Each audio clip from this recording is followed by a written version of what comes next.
دومه خبره روژه مات موږ کې بعض بزرګان لاس پیدا سوي دي چې کتابونه هم نه ویلي روژه مات چې ګرد اذانونه ختم شي روژه مات دا خبره غلطه ده هر شي اسلام یې زده کوي روژه یې زده کوي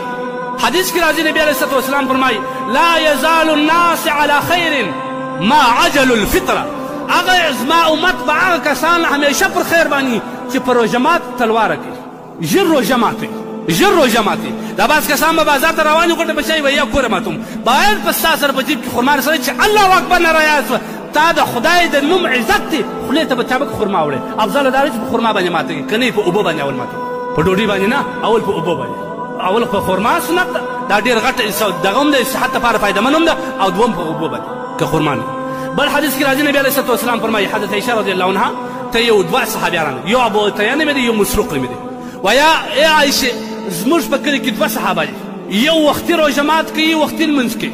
او بل ناوخته روژه مات کوي ناوخته لمونځ کوي کم پر خیر دی حضرت عایشه رضی الله عنها فرمایي دا وختي کم کوي هغه ورته وایي عبدالله بن مسعود رضی الله عنه کوي وایي دغه عبدالله بن مسعود رضی الله عنه چې چابک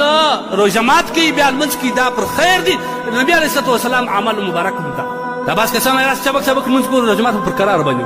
اول د وارې روژه مات مقدمه دی بیا به لمونځ کوي اول روژه مات به کوي روژه مات به دا هم نه چې دومره په اطمینان متناسیه په روژه مات کې تلواره کول دا هم نه چې چابک چابک وګورې معدې ته تاوان ورسي درمیانه خوراک کول چې ستا صحت ته تاوان نه ورسېږي او بیا لمونځ کول لمونځ به هم ځنډوي نه په کم صورتو باندې به وایي امام بل روایت کې راځي د حضرت عایشه رضی الله تعالی عنها فرمایي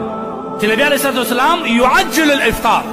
نبي علیه الصلاه والسلام په افطار کې په روژه مات کې تلواره کول او دا واورئ د روژه مات تر مخه مخه دا اذان په وخت کې دعا نه د روژه مات تر مخه در مخه به دعا کوي چې اذان اوس فورا به روژه مات او دا دعا الله تبارک وتعالی قبلوي دا دعا الله قبلوي روژه مات تر مخه دا ښځې هم فارغه کوي دا غریبان دورې وزغله دورې وزغله په ټول روژه مات باندې فارغ کوي یا کلمه نه ولا قسم خلاص یې نه ولې خدای ناز دی خوشمیر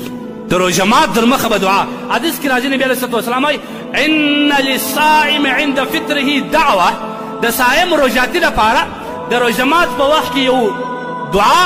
الله تبارک وتعالی لا ترد علی نردی خامخا بل روایت کې راځي نبی علیه الصلاه والسلام فرمایي ثلاثه لا ترد درې دعاوې الله نه ردوي یو دعا دعوتهم للصائم دعوة الصائم حين يفطر د روژاتي دعا د روژه مات په وخت کې ودعوة المظلوم فيها او دغه رقم د مظلوم دعا او د هغه عادل حکمران دعا وایي کله چې دی دعا وکړي تفتح له ابواب السماء د اسمان دروازې خلاصې شي پر ورځ لا دا دعا راواوړي اسمان ته وخېږي او الله وایي الله څه ورته وایي سبحان الله ویقول ربي فعزتي وجلالي لانصرنک زما دې په خپل عزت قسم وي زما دې په خپل جلال قسم وي چې زه به ستا مدد کوم زه به ستا مدد کوم دا روژاتي ته وایي مسنونه دعا باید سره وایي